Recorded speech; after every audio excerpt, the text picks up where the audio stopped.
Hey, what's up everyone? Welcome to my review for the Prototype 2 Excessive Force DLC pack, which adds 7 new things to Prototype 2 for you to have fun with. And this is actually the second DLC for Prototype 2, and the second DLC I'm actually reviewing today, because I also reviewed Hitman Sniper Challenge earlier today if you want to go check that video out. So anyway, back to the review.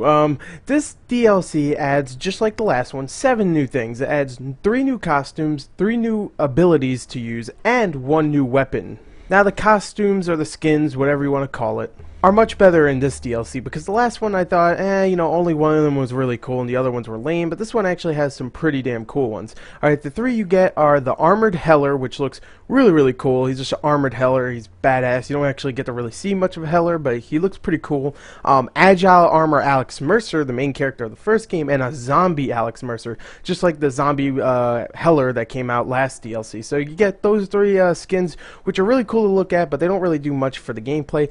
Some of the skins do little bits of differences for the gameplay, but for the most part they're just cool to look at. So yeah, the costumes or skins, whatever, are pretty good in this one. But I have to admit the abilities, or what they call the force multipliers, in this DLC are a little lacking from the last one. So the 3 you get here, you get a Chaos Creator mode, which turns every single person into an infected. So everybody is infected, just like the Heller costumes and whatever. Everybody's a zombie, pretty much.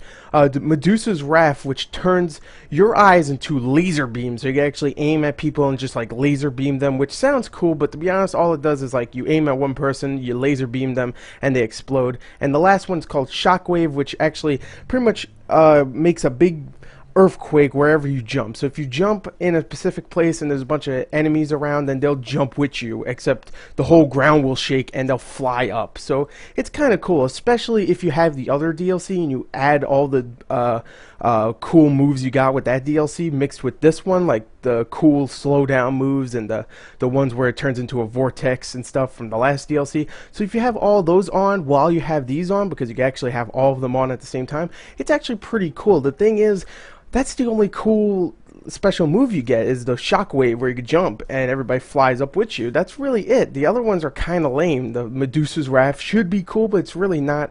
And the other ones, just lame. It turns everybody infected. Who cares, man? They die the same way. I don't really care what they look like. Now, you do also get one more weapon in this game. Last time in the last DLC, it was a big rocket launcher that explodes, like huge explosion. This one's a grenade launcher that, if you shoot it, it turns people who ever get exploded by it into zombies or infected, which doesn't make sense if you have that other thing on and turns everybody into infected. So really, if you have that on, there's no point of this grenade launcher, because all it does is turn some people into infected. And maybe it might be cool to watch all these infected people you turn into, like, just attack everybody else. That might be fun to watch, but for the most part, I mean, the last rocket launcher thing you got was awesome because it just blew up everything. It was cool to look at. So overall, even though the DLC has its fun moments, the Shockwave ability is cool, and even the laser blasting is kind of fun too, the juggle bodies in the air while they're exploding and stuff, it's cool to look at, but it's nothing amazing. And for $5, the other DLC had much more value, even though the costumes weren't as good. I'm sorry, the skins weren't as good.